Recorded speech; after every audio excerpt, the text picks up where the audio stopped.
সম্মানিত দর্শকবৃন্দ, আসসালামু আলাইকুম। দেখতে পাচ্ছেন আমার মহিষ একটু আগে এগুলোকে গোসল করানো হয়েছে। দেখুন, গোসল করানোর পরে ওদের খাবার দেওয়া হয়েছে। সারাদিনই ওরা খড় খায়, শুধু সাদা খড়টা খায়। যদি পানিতে মিক্স করে দেই, বিভিন্ন দানাদার খাদ্য দিয়ে দিই, তাহলে খায় না, শুধু সাদা খড় খায়। আর বাসায় তেমন একটা পানি খায় না। যখন আবার পুকুরে নিয়ে যাই গোসল করার জন্য, তখন এক টানা পানি খায়। এখন আমি নতুন মহিষ পালি, জানি না কেন এটা হচ্ছে, স্থান পরিবর্তনের জন্য না আগের অভ্যাসের কারণে। তো অবশ্যই আমাকে জানাবেন।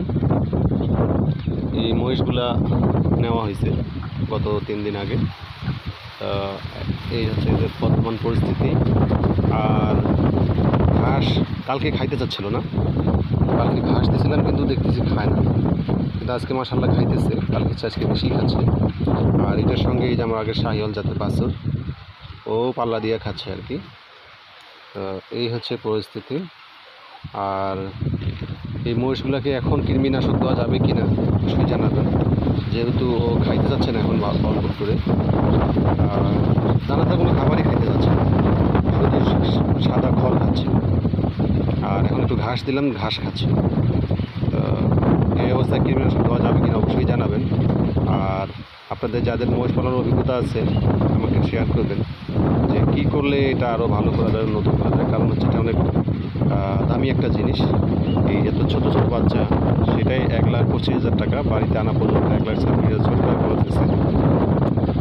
এই অবস্থায় এটা তো লাভজনক করতে হবে। তো ভালো পরামর্শ ছাড়া এটা আসলে লাভজনক করাটা খুব টাফ। তো আমাকে অবশ্যই জানাবেন। আর ভালো কোনো পরামর্শ থাকলে অবশ্যই দেবেন। আর যদি আমার চ্যানেলটা ভালো লাগে অবশ্যই সাবস্ক্রাইব করবেন। আমার এখানে কৃষির উপরে নেই, আমি কাজ করি, কৃষি ভিডিও ছাড়ি। যদি আপনি একটু লাইক বা শেয়ার করেন, আপনার তেমন সমস্যা হবে না, কিন্তু আমার একজন সাবস্ক্রাইব বাড়বে বা আমার একটু লাইক আসবে।